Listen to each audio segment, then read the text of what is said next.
Hello, কি অবস্থা সবার, কেমন আছেন? আশা করি সবাই ভালো আছেন, সুস্থ আছেন। আজকের ভিডিওতে আমরা বিজনেস মেইল বা ব্র্যান্ড মেইল সম্পর্কে জানব। আমরা প্রত্যেকেই কম বেশি মেইল ব্যবহার করি এবং এটা বলার কিন্তু কোনো অপেক্ষাই রাখে না যে মেইল আমাদের দৈনন্দিন জীবনে কতটা প্রয়োজনীয়। তো এই মেইলের ক্ষেত্রে আমরা কিন্তু অনেকেই জিমেইল ব্যবহার করি, অনেকেই ইয়াহু মেইল ব্যবহার করি, অনেকেই ইয়ান্ডেক্স ব্যবহার করি। এছাড়াও পৃথিবীতে আরও হাজার হাজার মেইল প্রোভাইডার আছে যে মেইলগুলো আমরা ব্যবহার করে থাকি, কিন্তু অপরদিকে অনেকেই কিন্তু বিজনেস মেইল ব্যবহার করে। সেই বিজনেস মেইল বা ব্র্যান্ড মেইল হচ্ছে আপনার বিজনেসের ডোমেইনের সাথে সম্পর্কিত মেইল। যেমন আমি নিজেই বিজনেস মেইল ব্যবহার করি। আমার বিজনেস মেইল হচ্ছে hello@applemahmudriyad.com। অর্থাৎ কেউ যদি আমাকে মেইল করতে চায় তাহলে এটা হচ্ছে আমার মেইল অ্যাড্রেস। এখন কথা হচ্ছে যে ব্র্যান্ড মেইল আপনি কিভাবে পাবেন বা ব্র্যান্ড মেইল ব্যবহার করার সুবিধা কি, অন্যান্য অনেক বিষয় সম্বন্ধে আমরা এখন জানবো। প্রথমত হচ্ছে ব্র্যান্ড মেইল আপনি যদি ব্যবহার করতে চান তাহলে অবশ্যই আপনার ডোমেইন থাকতে হবে এবং আপনি যে হোস্টিং ব্যবহার করছেন সেই হোস্টিংয়েও কিন্তু ওয়েব মেইল ব্যবহারের সুযোগটা থাকতে হবে। এবার আসি যে ব্র্যান্ড মেইল কেন দরকার বা কেন প্রয়োজন।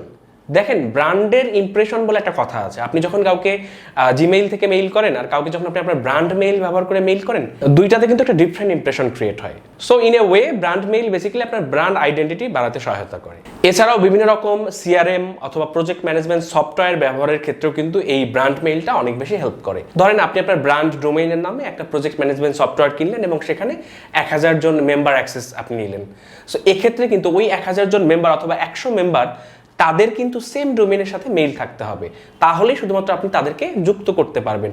সাধারণত প্রজেক্ট ম্যানেজমেন্ট অথবা টাস্ক ম্যানেজমেন্ট সফটওয়্যারের ক্ষেত্রে এই ব্র্যান্ড মেইলগুলো অনেক বেশি কাজে দেয়। আবার অপরদিকে অনেকের ক্ষেত্রেই এইসব ব্র্যান্ড মেইল অথবা বিজনেস মেইল ব্যবহার করাটা যেন অনেক বেশি কঠিন হয়ে পড়ে। তবে আপনি চাইলে খুব সহজেই আপনার ব্র্যান্ড মেইলকে জিমেইলের সাথে কানেক্ট করেও ব্যবহার করতে পারেন, আউটলুকে কানেক্ট করেও ব্যবহার করতে পারেন। আর একটা বিষয় বলে রাখি, ইমেইলে সাধারণত 3 ধরনের প্রোটোকল ব্যবহার করা হয়। একটা হচ্ছে এসএমটিপি প্রোটোকল, একটা হচ্ছে আইএমএপি প্রোটোকল এবং আরেকটা হচ্ছে পিওপি প্রোটোকল। এসএমটিপি হচ্ছে simple mail transfer protocol, IMAP হচ্ছে ইন্টারনেট মেসেজ অ্যাক্সেস প্রোটোকল এবং পিওপি অর্থাৎ পোস্ট অফিস প্রোটোকল। আমরা পরবর্তী কোনো এক ভিডিওতে এসব প্রোটোকল সম্বন্ধে ইন ডিটেইল জানবো।